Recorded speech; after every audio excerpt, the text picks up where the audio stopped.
Felix Sharpe, Matt Bruening here for CampusToCan.com. If you could, come over to the YouTube page, like the video, subscribe to the channel. Matthew, the Sugar Bowl just finished off. Notre Dame over Georgia. Carson Beck lists Georgia.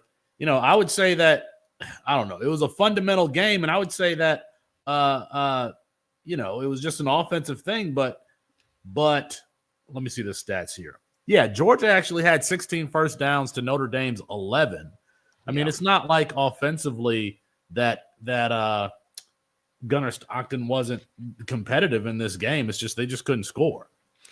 Yeah, I mean, I actually thought for the most part Gunnar Stockton played fairly well. I mean, there's probably some moments that if you have a quarterback like Carson Beck running your team, maybe in like some of those crucial moments where obviously Gunnar Stockton, first time really starting in a big game, right? Where Carson Beck, he's got that experience, maybe doesn't get as flustered as it seems Stockton got at times, maybe make some big plays. But I mean, let's be honest, Stockton made some pretty big throws in this game as well that they kind of got screwed on the sideline interference play with, Ainias Smith right there. A beautiful throw by Stockton down the sideline. Maybe if they score on that drive, we're talking about a different game. It's what it would have been at that point, somewhere between 17 to 23 at this point. So, yeah, I mean, I don't think you can put any of this on Stockton. I think both defenses played really well. It's just kind of, I think Georgia fans would admit this as well. I think the biggest issue with this game, and we saw it, is Georgia just doesn't have a dynamic playmaking receiver. They just don't have it, and that's kind of what hurts them here. No, and people would sell you on Dylan Bell.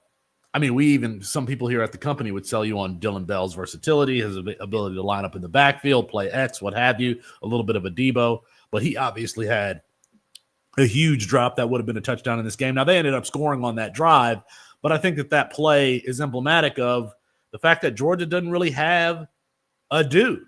Now, we think that they have some dudes, obviously, at the running back position, but outside on the perimeter, Georgia hasn't went and gotten Jordan Addison, a dynamic player in the transfer portal to help Carson Beck. Carson Beck took a step back this year because no Brock Bowers, no Ladd McConkey, a first round and a second round draft pick. Ladd McConkey, who was like second or third amongst rookies in the NFL in receiving this year. So I think now we're going to see is what happens moving forward, because Gunnar Stockton, I guess you would peg him to be the starter. Carson Beck going on to the NFL. I think Carson Beck should have came back for another year, but he was 18 for 29 in this one, 225 yards. He was negative 16 on the ground rushing, but I don't know. From a fantasy perspective, I think going into 2025, you want to have Trevor Etienne if he stays. You want to have Nate Frazier. You want to have Roderick Robinson. Do you want to have Oscar Delp? Yeah, I mean, if you already have Oscar Delp rostered, if you do. But, yeah. But that's it. That's it. I mean, I don't even know at this point who they would go get out of the portal now. And we talked a lot about it on National Signing Day. They have two intriguing freshmen coming in. And, I talked about it on there because wide receivers. I forgot their names. Same. But at the moment, like I remember talking about it on National Signing Day, it was like those two guys could step up and be playmakers for him. But you're also asking a lot out of two true freshmen to kind of step up. I was going to say, and they're not 5-star. Those are 4-star. No, guys. They're 4-stars. Yeah. They're 4-star guys. It's not like they're expected to come in and contribute right away. Yeah. You go into 2025, Georgia's just going to be a running team. They're just going to be a running team. That's it. Yeah. Man, golly. Gunnar Stockton had 225 yards passing. Riley Leonard, 14 for 23, 88 yards passing, average 3.8 per. God. And they had 125 yards rushing as a team. We did not – the only game that was, like, worth watching was Texas and Arizona State. The only game that kept you on the edge of your seat this playoff was Texas versus Arizona State. But I'm sorry. But get back to Notre Dame. I mean, I think that Jeremiah Love, he didn't have a great game in this one, but he's going to be in the top 10 of our running back rankings going into 2025. I don't know that there's a wide receiver there at Notre Dame that you really care about. Yeah. And then Riley Leonard, I mean, from a fantasy perspective, he's not even really is he a CFF option that you have to put in your starting lineup? I don't think so. He's gone after this year. I don't think he has any more eligibility. I thought he had one more year. I mean, it seems based on what Freeman and them are saying, it seems they're all in on CJ Carr. Like they're like, we're not going to the portal to get another quarterback. So if Riley Leonard does have it, doesn't sound like that may be like a Quinn Ewers situation here. I was like, yeah, we appreciate everything you've done for us, but it's time get to out get the door. Yeah, get out the door. So, yeah, I don't think he's coming back. And I mean, they are adding two interesting wide receivers, in my opinion, in Malachi Fields and Will Pauling in the transfer portal. So that could make it interesting with the quarterback who could pass more in CJ Carr. The thing I noticed with Love, and I noticed it even more in this Georgia game, man, he's very boom bust. Like if he doesn't get a couple of those big runs, like he just does nothing for you. I actually thought at times Price looked like the better running back, and he had a couple big runs called back because of penalties as well. And a big run late to get a first down and just keep the clock running. So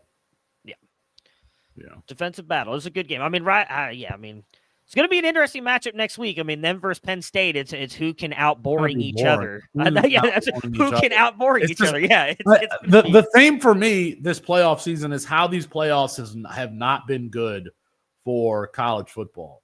If we had, the Alabama teams with Devonta Smith, Jalen Waddle, those guys, Tua Tagovailoa, that would be a great product for people to watch. We just don't have that this year. It should be your boy Quinn Ewers in Texas. I mean, we'll given see what they have outside. I mean, they have between Gunnar Helm, Silas Bolden, Ryan Wingo, Matthew Golden. Yeah. I mean, they have a lot of. Isaiah Bond. Yeah, if he's back. Quinn Ewers can't help himself but throw interceptions when he's throwing the ball. That's true. He had two good two out of what did he throw 4 or 5. The touchdown pass in overtime was good. Yeah. Was it in overtime, the 30, 40-yard touchdown? I think so. The one to Golden? Or was it to tie the game? Yeah. I think it was I think that was to give them a lead. Yeah. The Golden one and the Gunnar Helm ones were like, I was like, okay. That is what we need all the time. That's the hopium right there that you get with Quinn Ewers. But yeah, it was the thing I'll say about that, because I listened to the Campus to Canton live that you and Moxley did yesterday during the Texas Arizona State game. Is like, the thing about all that is, I agree, like the playoffs have not been great, but at the same time, like we all thought Ohio State, Oregon was going to be like a game of the century, like after what happened earlier, and it didn't turn out that way. And that's the one thing I've always argued about in having the 12-team playoff is why I love it. It's like, because you don't know. You're allowing these teams to do it on the field. We don't. Everybody talked about Arizona State, Texas was going to be a blowout. Texas was going to destroy them. Great I don't game. think I've ever seen that before, where a team that you beat in the regular season just comes around. I mean, it's what was it? I feel like I got in the shower and it was 31-0. Yeah. Ohio State. I've never seen that before. And I'll say, like, I don't think Penn State, Boise State was that bad of a game. Realistically, if Aston Jeanty doesn't have those fumbles early in the game, and they don't have that touchdown pass called back on the phantom holding call, in my opinion, I think it was hands to the face, whatever it was. Like, all of a sudden, that's a different game. Now, again, we are talking about Penn State, where James Franklin is like as vanilla can be when it comes to doing some of that stuff. But I think that was actually a fairly good game for the most part. Who looked good in that game? Who looked good in that Drew game? Allard did. Early on. Yeah. He looked good enough that it was like, maybe he shouldn't come back. Yeah. Like if he played that way throughout the game, I think that performance would have been good enough to elevate him into the first round if he finished his career. Well, I mean, like after the first 10, 12 passes, he was a little shaky thereafter. But I think you saw what Drew Allard's ceiling could be. Here's the crazy thing, right? Where did Georgia kind of succeed today? They were able to run a little bit on Notre. At least Nate Frazier was. Nate Frazier had a couple decent runs in this game, right? Like Penn State's going to be able to bring in Nicholas Singleton and Katron Allen. I think there's a real shot Penn State beats Notre Dame next week.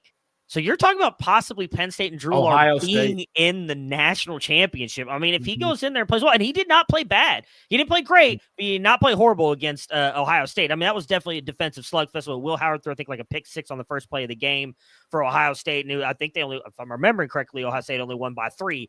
But that's if Ohio State gets past Texas. I mean, either opponent, I think Penn State, in my opinion, has the easier path to the national championship now in playing Notre Dame, because I think Texas and Ohio State are both better than, like, Notre Dame's got an incredible defense, but if you can stop Riley Leonard, they have nothing. And I mean, that's why I think that there's a chance that if Penn State doesn't make it to the championship game, and actually win the championship game, people will still say that James Franklin can't win a big game because what's his path? SMU just got to the Power Four, Boise State, and now playing a Notre Dame team that's threw for less than 100 yards, ran for less than 130 yards. Yeah. I mean, they're gonna play Ohio State in the playoff. That's in the championship game. In the championship game. I don't want to say that Ohio State. I think Texas it will be a good matchup for Ohio State. Ohio State's played the best 8 quarters of their life in this season in the last 2 games against Tennessee and Oregon. We'll see if they keep that up because Texas is going to bring a different animal. You mentioned Nate Frazier. I just wanted to see what he did on the ground today. He was 4 for 37. It's interesting that so Trevor Etienne was 11 for 38. Yeah. So basically, is that the first game this season that Etienne has outtouched Frazier? I could be wrong on that. Probably. But he was injured and suspended early on, and so Nate Frazier had kind of been the number one. But they're going to come. You think Etienne comes back?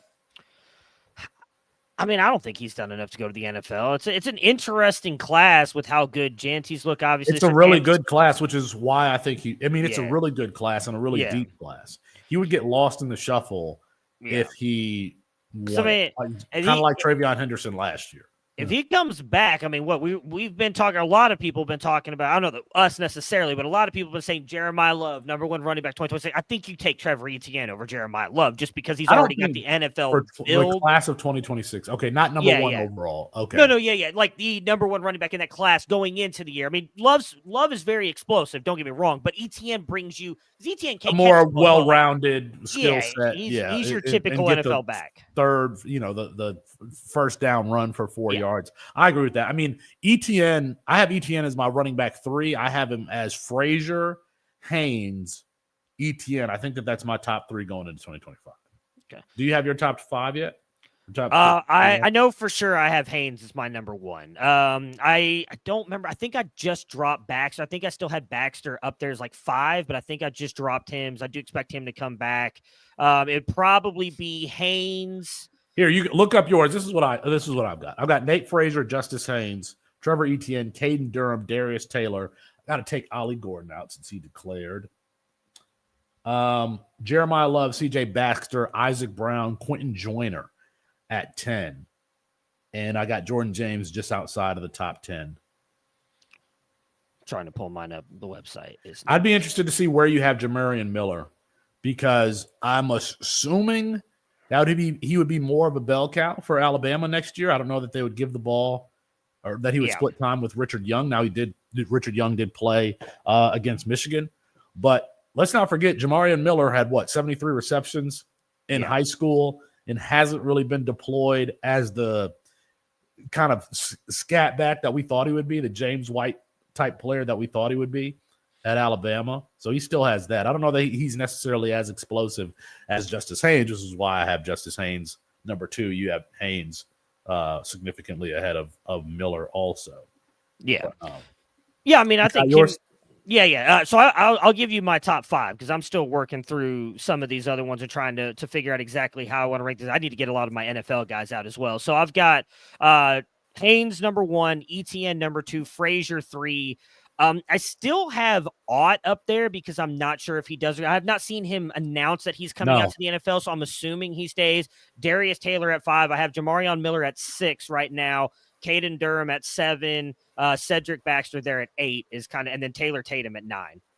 And then I'm debating on debating on where I should put some. Like I've got Peoples up there. I've debated on Bo Jackson because I don't know now with Donaldson coming to Ohio State what that's going to do that running back room. But I felt like they'll lean heavily on those guys. So I've got Mekhi Hughes I have up there as well. Quentin Joyner I'm debating on where I want to put him with the move to Texas Tech. So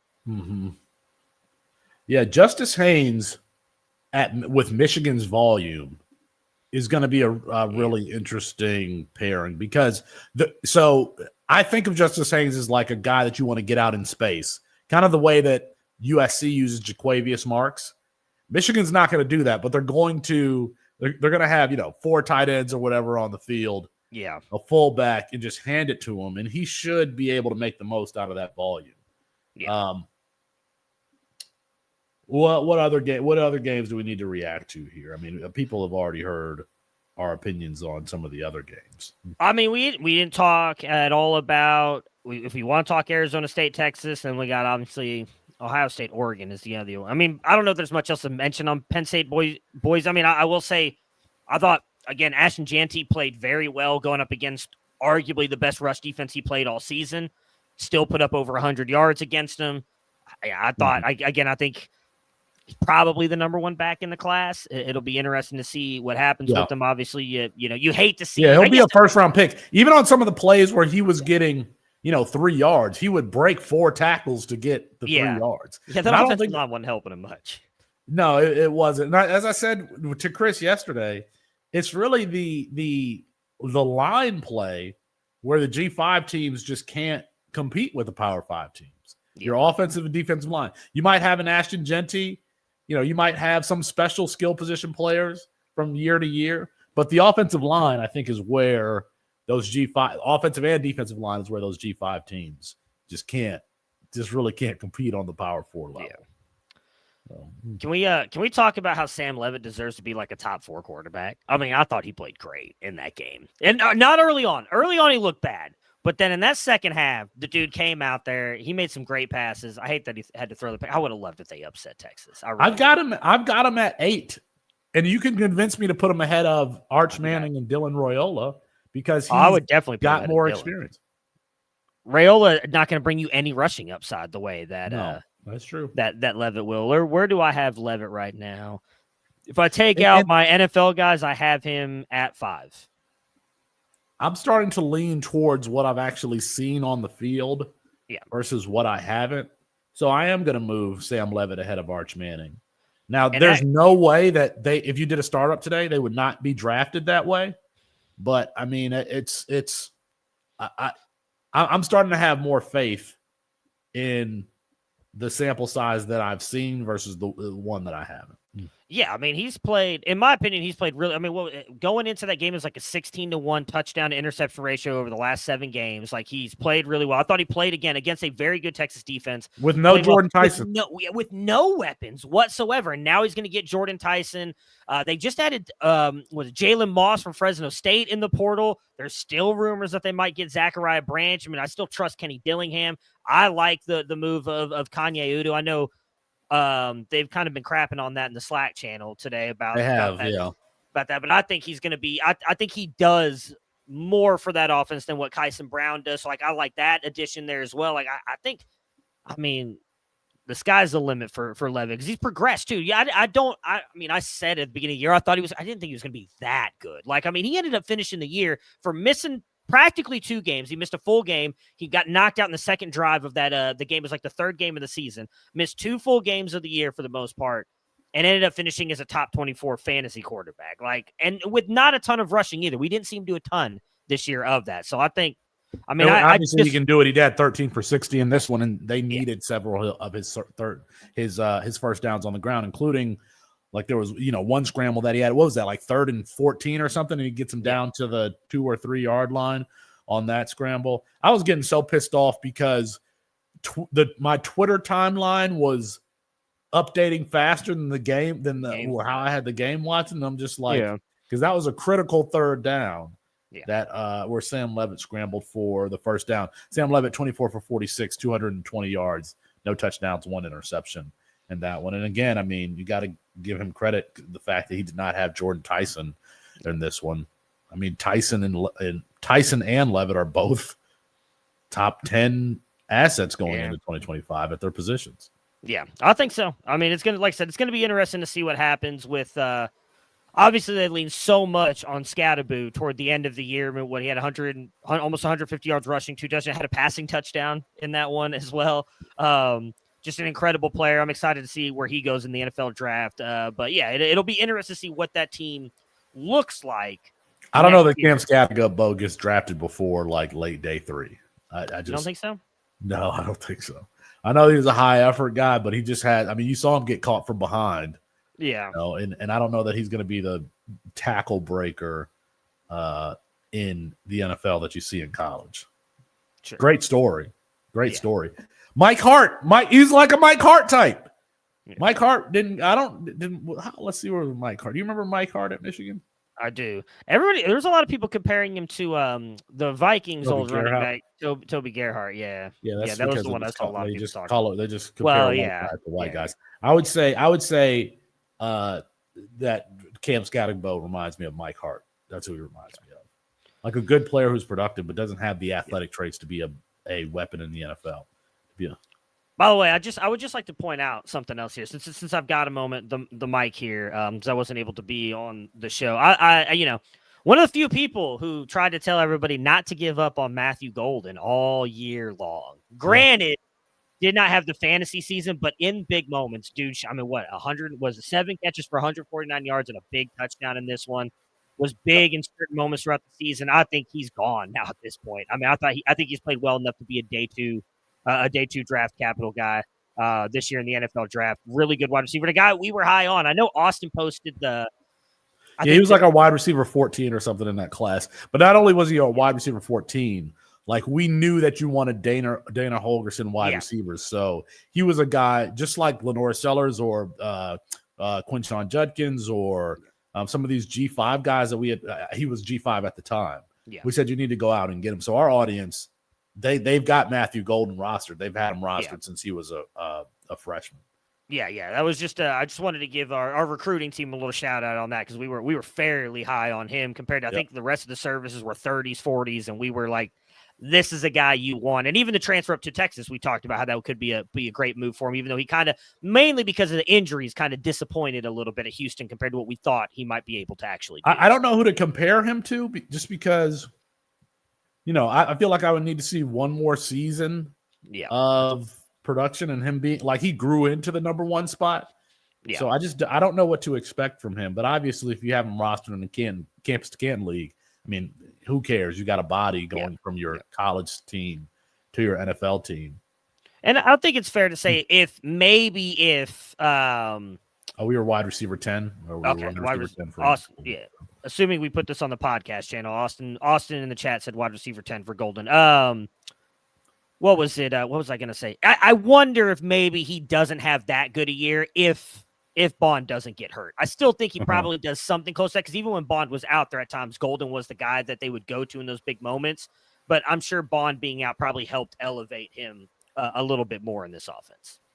What do you think Bond's future is going to be like? I'm just looking at Gunnar Helm had 750 yards receiving. I didn't realize he was that productive. That's a good one. That's one that we did not catch. I don't think anybody said Gunnar Helm's name coming into 2024. No. I want to say Mox did. I do actually think Mox might have said something about it. No, maybe it was later in the season. I don't think so. It might have been a little bit later in the season. He's a true, unless he redshirted his freshman year, he's a true third-year player. And those tight ends, they're the players that take jumps from year 2 to year 3, big jumps. So Gunnar Helm might be like one of these tight ends in this class that you actually, if you're talking about like traditional dynasty rookie drafts, you might need to go ahead and get him in the second round or whatever. It might have been more after that Michigan game where Mox was like, Gunnar Helm's going to be the guy you need to have. And After the season, we talked about. I'm talking about coming into the season. Yeah. I don't think that anybody mentioned Gunnar Helm's name as a guy who could. Well, we talk about everybody. I don't think that anybody would have thought of that because of how loaded that wide receiver room is. You're like, it's going to go to all these guys, and then no, it was Gunnar Helm. Gunnar Helm probably Golden, Silas Bolden. And remember, at the time, the beat writers in Texas were telling you Silas Bolden was the best thing since sliced bread because they couldn't get Golden and Bolden straight.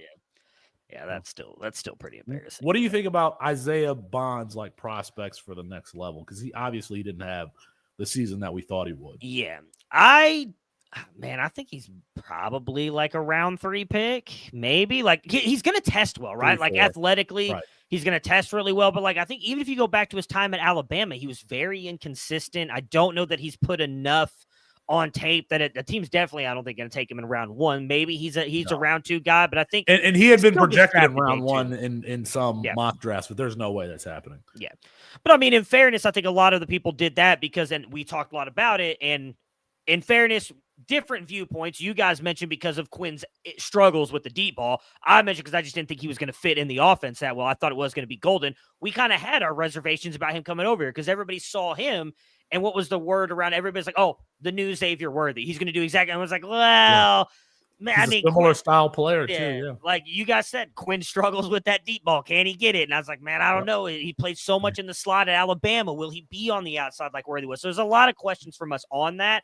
I just don't think that he produced enough this year. And then, of course, he had dealt with injuries all year long. So I don't think he has eligibility. I don't know that he'd come back anyway. If you get round 2. He does. This is only year 3. He has next year.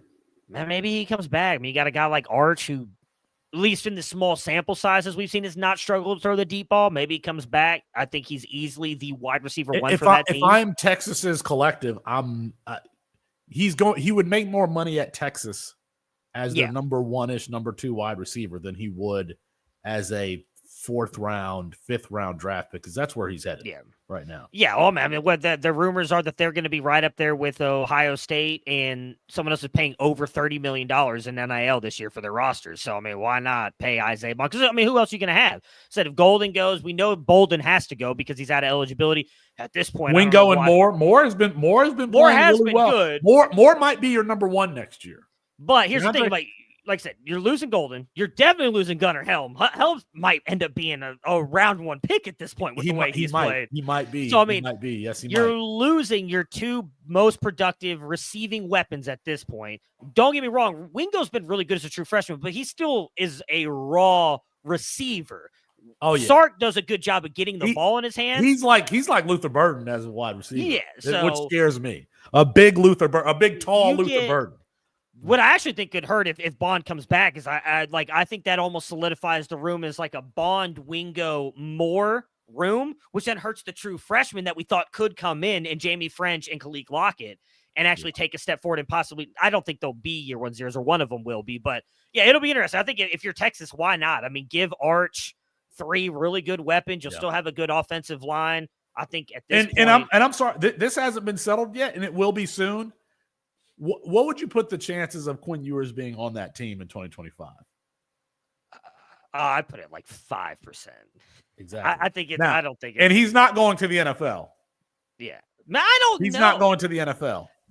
I think it. What was the rumor? Because I saw Jonte Cook tweeted that. It's just. I mean, I thought Mox nailed that too when it was like, what was it like? This dude couldn't get on the field himself, and he's out here kind of taking shots at Quinn Ewers. But I don't know what team would take.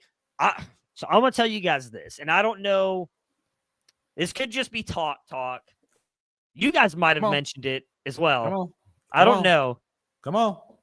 Did Quinn Ewers go back to Ohio State? Yeah, we did. We said that. Was it you guys who said it? I can't remember who I heard say that, and it was like I was thinking about it, and I was like, on the last show, dude. Like if that could happen, because Ryan Day will just scheme up a bunch of 5-yard passes. That happens all the time where teams go back to the team that they I think that's actually I think Quinn Ewers either goes to Ohio State or Miami.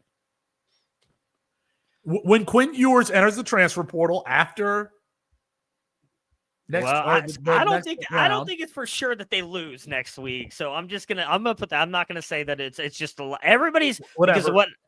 But go ahead, go. Whenever they lose, I think that first of all, I think that you get a do not contact me as soon as he enters the transfer portal because he's already got his deal. And I think that it's Miami and Ohio State. But he'll end up at Ohio State. If it's between the two of those, look, I mean, don't get me wrong. I'd love to see the Golden Boy return to Ohio State. It'd be a great year for me. But why would you choose Miami over Ohio State? That money, who they got down there? Got some sort of wallet company that's No, it's the crypto guy. Doesn't he do all that? It's like Mario Cristobal's friend, something like that. I don't know what Nerd Wallet or whatever it is, but I mean, it's a. Brett says in the chat, Oregon, $4 million to go to Oregon. I think that's why they got Oregon. Novosad and Dante Moore. Yeah, because here's the thing, and maybe I'm like, what is it? Round peg into a round hole too much here, but like the past quarterbacks that have worked with Will Stein and Bo Nix and Dylan Gabriel have been more of a rushing threat than Quinn Ewers is. Quinn Ewers is not the athlete that either one of those two is. So I don't know that Dante Moore is either. I actually think Novosad is closer to that, even though that's a debate on our recruiting team. He had a lot more rushing yards I think they gave him credit for, but I don't think he would go to Oregon. I think it would be I mean, again, I know Day loved him. They obviously did everything they could to get him to stay with them when he declared early and helped him get the kombucha deal. So I'll tell you, let me say it this way. Yeah. Ohio State is not going into 2025 with old noodle arm Julian Sayin as their starting quarterback. I've been saying from the beginning, I thought there was a better chance Aaron Nolan could have beaten him out. And then obviously Aaron Nolan transfers out to South Carolina. I don't think Julian Sayin's answer. I never have. I did not. Again, he was a Bill O'Brien guy, and then Bill O'Brien left 2 weeks later to go to Boston College. I don't think Julian Sayin's it. I really don't.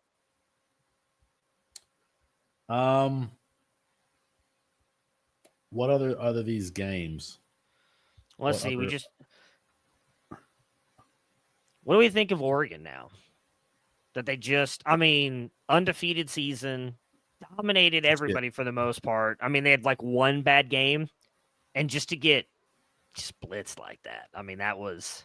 I love how Lanning handled it. I was going to the bar. I was going to my favorite sports bar on Muhammad Ali.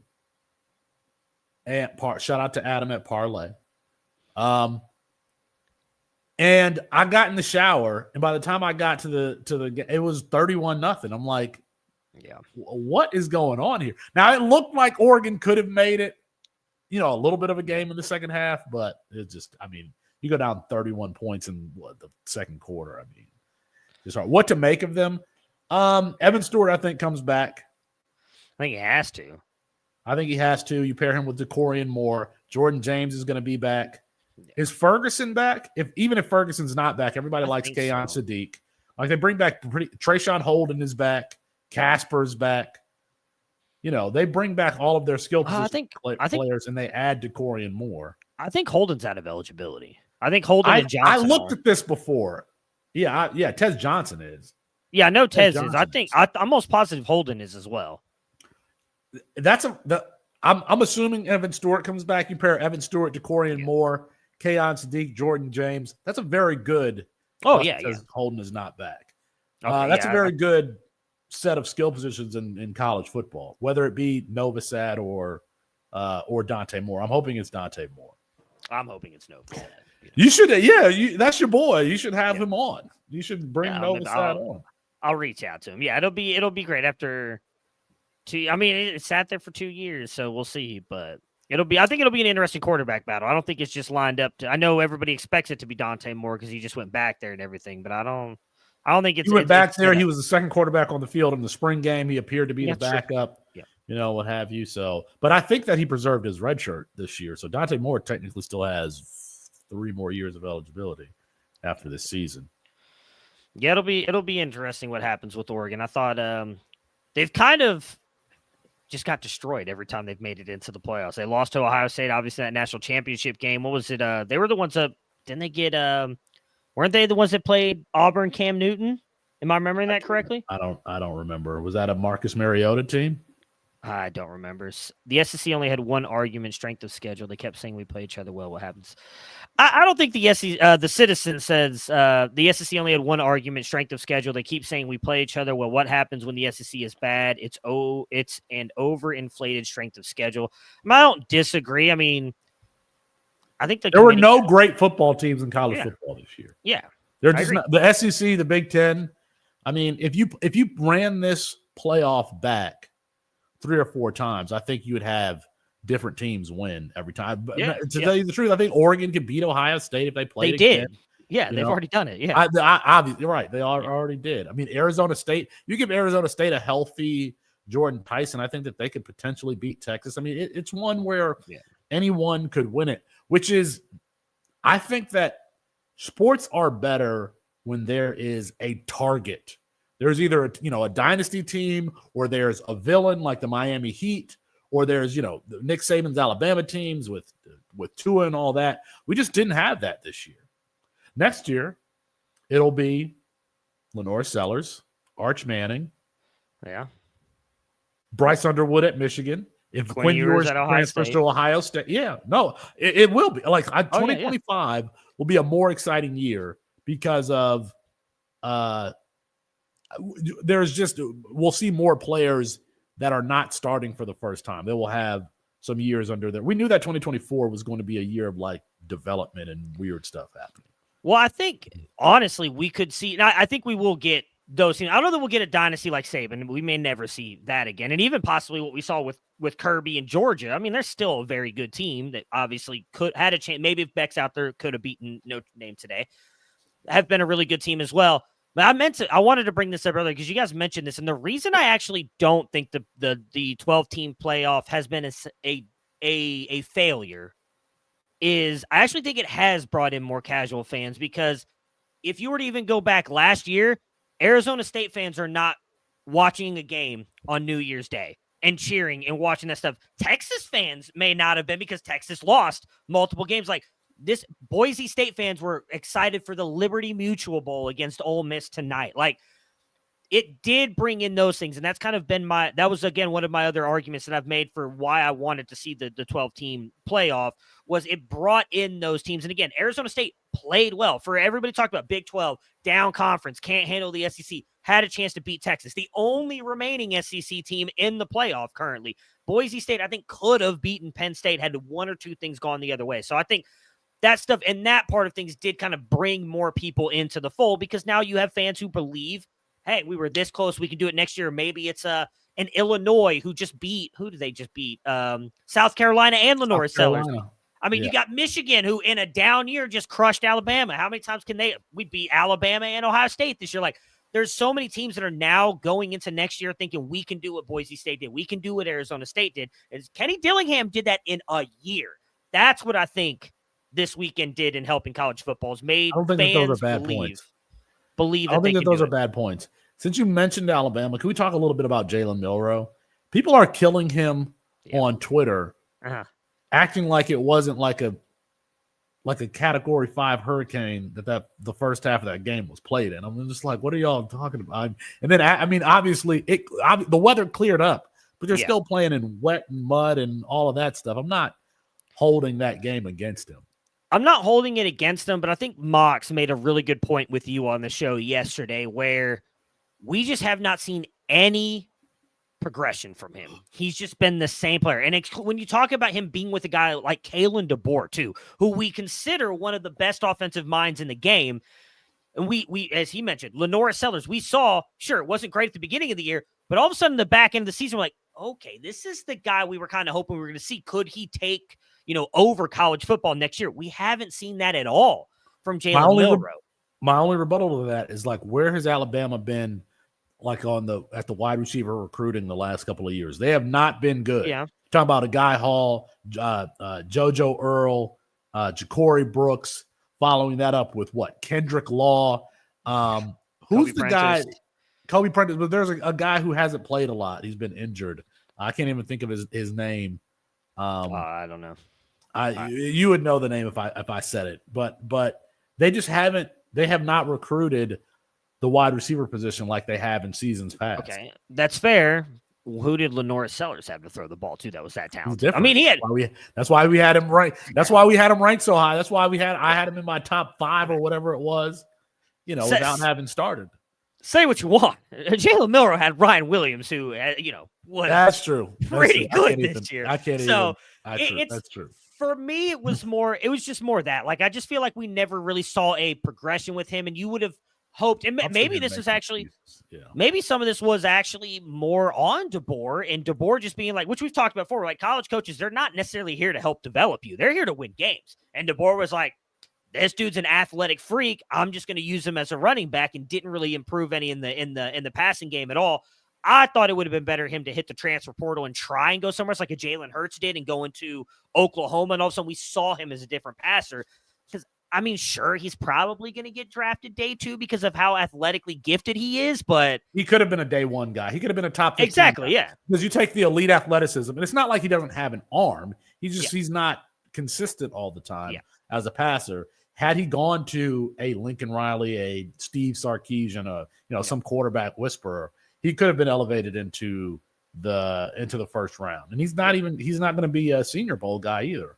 Well, he can if he chooses to. They changed that last year to allow underclassmen. I don't know if he'll be invited or not. That would be a Jim Nagy thing. They can invite underclassmen. I think it would help him if he could go out there and prove some consistency. But yeah, even if he were to go to like an Oregon, I mean, I think with the way they've helped Dylan Gabriel, I mean, God, they got Bo Nix drafted in the first round. I mean, you never know. So yeah, I think it would have been better for him to hit the portal. And I think too, I mean, what does Kalen DeBoer do now at Alabama? Everybody, I saw all this stuff on 3, all these places talking about how A+ for Kalen DeBoer this year by going 9-3. The first in 16 years Alabama has not had a double-digit winning record. Gave him an A+. And now Jalen Milroe is in the portal. So what? It's going to be Austin Mack. Jalen Milroe he's not in the portal. He's declared. I'm sorry, going to the NFL. I'm sorry, he's going to the NFL. Yeah. So now it's like, okay, you guys going to go with Austin Mack, the guy who couldn't get on the field that followed Kalen DeBoer to Alabama? Is it going to be Ty Simpson, who? Look, I'm just going to be honest with you. They benched Jalen Milroe against USF, and Tyler Simpson went out there. He's like, hold my beer, Jalen Milroe. Watch me go be worse than you. So I don't know. And I mean, Keelan Russell, I believe they said he's okay now, but like he looked like he suffered a bad injury in the Under Armour game earlier today. But are they really going to rely on a true freshman? It's like I think Alabama might be worse off than people think. You might not wrong, just early, Felix Sharpe, on the end of the Alabama dynasty. I mean, it might be here right now. Yes. And I said that while Saban was still there, folks. By the way, I said that 2.5 years ago and got shouted down about it. I think it's coming because the 2025 roster is looking rough. Yeah. It's looking rough. I mean, so they have, I think it's 5 days. Ryan Williams, 2026 transfer portal. That's what I was going to say. Ryan Williams, 2026. Well, I wouldn't even say 2026. Why not do it now? Because he hit the portal before DeBoer went. He hit the portal. And then he came back. Then he came back. He has got 5 days. Why not? If you don't know who your quarterback's going to be, you cannot tell me if he hits that portal, everybody's coming for him. Ohio State doesn't take transfer wide receivers. Brian Hartline would speed dial him and be like, "Hey, and I think Michigan and Ohio State would be my top 2 landing spots for him. I really would. Michigan would be all over him to get the 2025 Alabama team will be better than this year. That's from a Austin fan Nays. there. Noted Alabama homer. Austin Nays. Ohio State and Michigan make a lot of sense. Yeah, I'm already assuming that Quinn Ewers ends up back at Ohio State. I don't know if I could contain myself if that happened. Oh, if he played bad, it would be because I love Quinn Ewers. I love Quinn. Just think about having Jeremiah Smith and Ryan Williams. Oh, I know. And then Carnell Tate just out there, who's not bad, but just like Carnell Tate's just there. The video game team that would be the best thing since Ted Ginn and Santonio Holmes and Troy Smith were there at Ohio State. It would be a lot of fun. Anything else? No, I think that's it. All right, you guys drop your chats in the comments, and I'm sure we'll be back later this week. Peace.